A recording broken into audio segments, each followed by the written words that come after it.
have conversation with, during public participation, but I do want to just clarify a few things. First of all, I want to say thank you to for those of you that have shown up today to speak and to provide us additional information. I think that's very important moving forward. I do want to clarify that the action that the board took, and I think our last gentleman alluded to this, that vote was simply to consider an application. It doesn't mean that the application has been approved. So this is a process where we are still in a gathering information mode. And I think I would encourage the folks that are in this room to stay engaged in that conversation.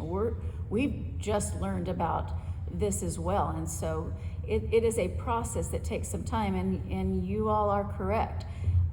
There is a deadline where the 313 agreement is sunset at the end of the year, and there are a lot of companies that are trying to come in and move 313 agreements pretty quickly. We recognize that and understand that. You know, on the one hand, 313 agreements can offer an economic benefit for school districts, for communities. On the flip side of that, it can wreak havoc on environmental issues and concerns, as we've heard. And I think those are all things that we need time to understand moving forward. So I appreciate the fact that you all are here, engaged in this conversation. We are still learning about this process, and we welcome the continued communication. I won't be the one sitting in this chair after tonight, but our incoming superintendent is in the room, so rest assured she has heard the concerns from this group, and I do believe that this board will act in accordance with the best information that we have in the best interest of our community. So thank you all for being here. I did want to clarify, no decisions have been made.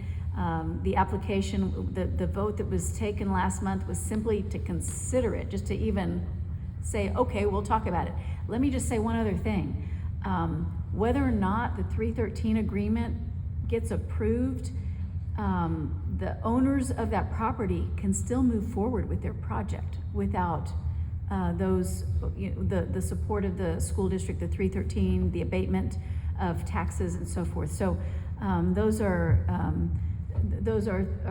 things that we still have to be cognizant of moving forward. Yeah,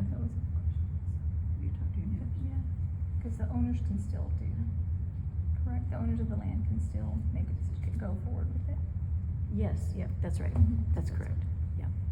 Yeah, so the owners of that property can still move forward with or without our support of a 313 agreement.